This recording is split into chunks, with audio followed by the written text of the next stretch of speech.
Hey, I know this is a bit of a departure from my normal content, but I wanted to talk about updates and my thoughts on features, and I'd like to discuss my ideas for changes to existing features or new features that could be added to the game from as vanilla friendly of a perspective as possible. I want to talk about copper armor and tools in this video. Copper currently sits in a very interesting place in the game, which is that it doesn't really serve a purpose. So let's look at pickaxes, specifically wood, stone, copper, iron, and gold. Copper pickaxe could serve a purpose if you can get copper before you can get stone, but I have a feeling that a wooden pickaxe doesn't drop copper.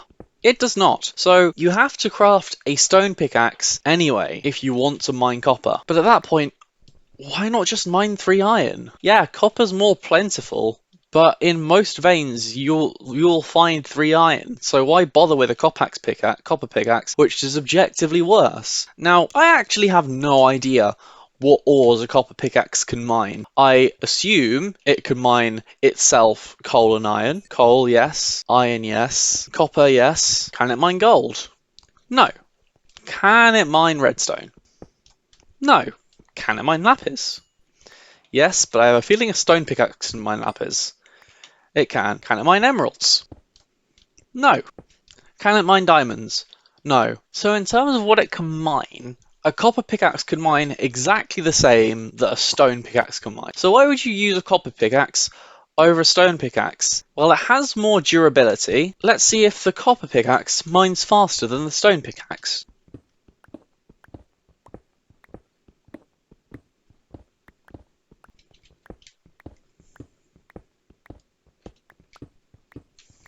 Well, that felt fairly conclusive that a copper pickaxe does mine faster than a stone pickaxe. So it does seem that a copper pickaxe is better than a stone pickaxe in most ways. How does that compare to an iron pickaxe? Well, that's definitely faster. And if we go up to a gold pickaxe,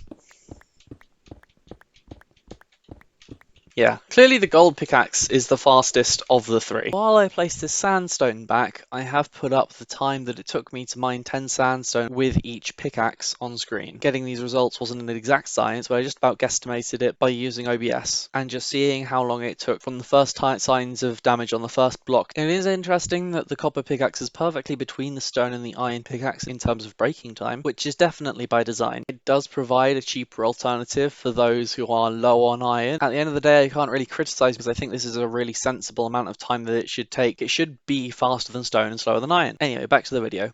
So, to me, it's clear that the copper pickaxe is superior to the gold to the stone pickaxe and worse than the iron pickaxe, which would make sense based on where it's placed in the inventory. But again, I do have to ask the question, why would you make copper tools when you can make iron tools at the same point in the game? Also, why not give copper the ability to mine ores like gold or redstone? Being unable to mine gold and redstone basically just makes it the same as a stone pickaxe, except slightly faster, which is not really a reason to make one when you have to craft a stone pickaxe in the first place to be able to get it. When are you going to encounter a situation in Minecraft that makes the copper pickaxe necessary? Now, there are a few ways to go about to make the copper pickaxe, and as such other copper tools, more necessary. Make iron harder to obtain or allow copper to break more ores. Both of those would make copper more viable. As it stands, it's really easy to get an iron pickaxe early game, and it's one of the first tools that you will make. And copper is better than iron, other than it's slightly easier to get, but not easier enough to get to ever really give it a niche. How do you improve copper tools? I'm not sure. But maybe there's a way to improve copper armor. Now, I'm sure that behind this wall you have noticed the 4 sets of armor: leather, gold, chainmail, and iron.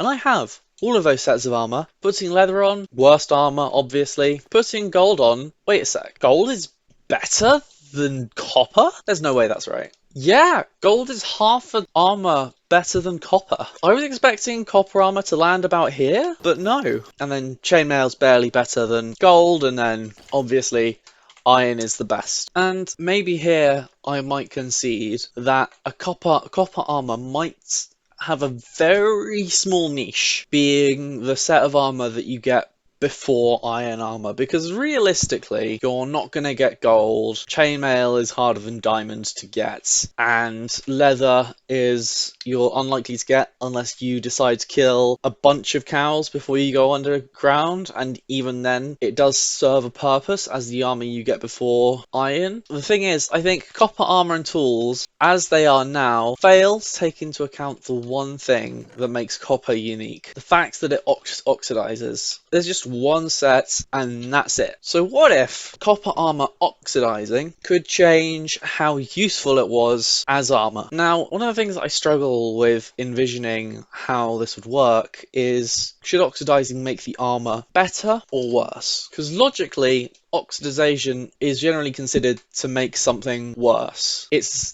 the copper equivalent of rusting. So by that logic, it should make the armor weaker. So if the armor gets weaker over time, and we acknowledge that its durability is between chainmail and iron, what if we were to increase copper's overall durability to equivalent or just less than iron? So it maybe stood somewhere around here in terms of usefulness, but then say we made its durability equivalent or slightly greater than iron, but then it would get debuffed when it would oxidize, and it would oxidize after losing 25% or a third of its durability, and that could reduce several things. If we were gonna copy the copper golem, it could give you a slight speed debuff, until you got very, very slow at its final layer of oxidization. So we would have it start at 6.5 armor bars of protection. If I remember right, I think that's more than chainmail. Yeah, that's one more than chainmail armor offers. Yeah, half a protection better than chainmail, but 2 worse than iron. And that's when it's at 70% to 100% durability. And then at 40% to 69%, it would be 5.5. So the same as gold, just better than what it is now. And then and then 10% to 39% would be 4.5. So again, just a bit worse than what it is now and better than leather. And then at the final percent, it would be equivalent to leather armor. That way, it would be more competitive with iron armor. Whereas at the moment, being 5 armor bars below it and being in a worse position than gold armor, which I'm still struggling to believe. Like, if it was more competitive with iron, I could see why you'd take copper instead of iron. But unless you're going to be giving it out for free in structure, like copper armor out for free in structures, I don't really see players using it. Add to that, unlike leather and gold, it's got no unique properties. In a regular Minecraft playthrough, a normal player will almost definitely wear gold at some point simply to avoid piglin aggro, and they might wear leather boots at some point so they don't sink in powdered snow. Copper doesn't have any of that niche utility. So again, I think the 3 stages of oxidizing according to its durability is the most likely way that I can see Mojang adding copper armor to the game. There are a couple of other ideas that I have for copper armor, however, and one of those is to utilize copper's mechanic of acting as a lightning rod. If you've got copper armor oxidizing when losing durability, when it gets struck by lightning, it essentially has the same effect as mending, repairing its durability when struck by lightning, which would happen frequently during thunderstorms due to the armor acting as a lightning rod. Perhaps it even has a lightning absorption effect, reducing damage dealt by lightning strikes. Alternatively, something like that could be added as a unique enchantment for copper armor. Imagine if you put Riptide and channeling on a trident and you fought during a lightning storm, and perhaps whenever you got struck by lightning, it could give you regen or absorption, but whenever you got struck by lightning would be whenever you hit your target from a distance with your trident. Personally, I think that idea is pretty cool. However, there is a flip side to this. Introducing the idea that doesn't make sense, but sounds really cool. What if aging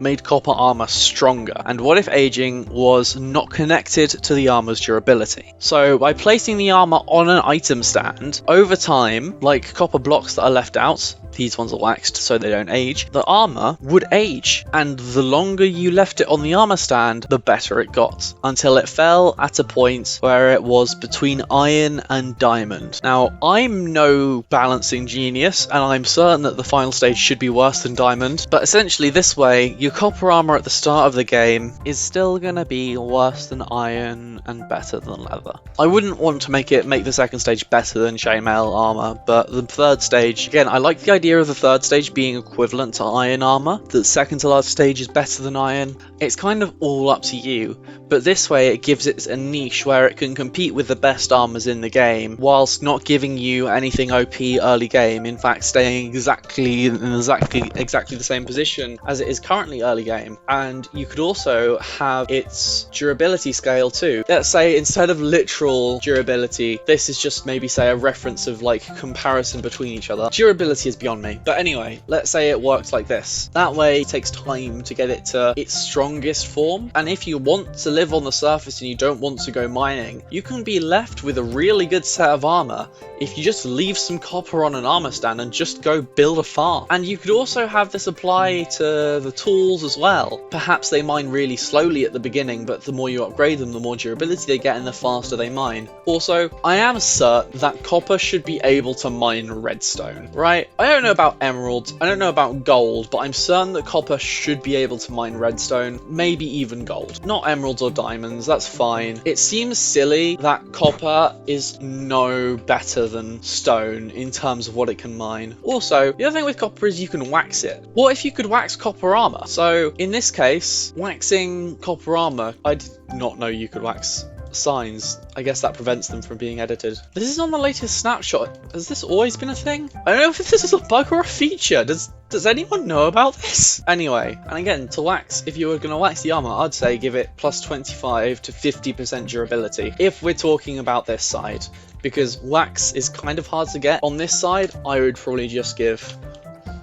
That way you can have like beyond max durability by like a set amount because you've waxed it, and then once you go below that set amount, then it would become unwaxed and go back to regular durability. And you could also probably do this for the tools, but like I'd probably just have it so you put it in the crafting table, and also have that work for armor as well, just because having to place it on an armor stand and then right click it to wax seems like a pain in the ass. Those are my ideas for copper armor to give them a better niche in Minecraft's progression system. I don't know, that was just my silly old ideas. If you like this kind of video, I'd love to make another one in the future. Whether just discussing my own thoughts on recent updates or reacting to other people's videos on potential features that they'd like to see and thinking about how I'd implement that kind of thing. Anyway, thanks for watching, and I'll see you in the next one. Bye!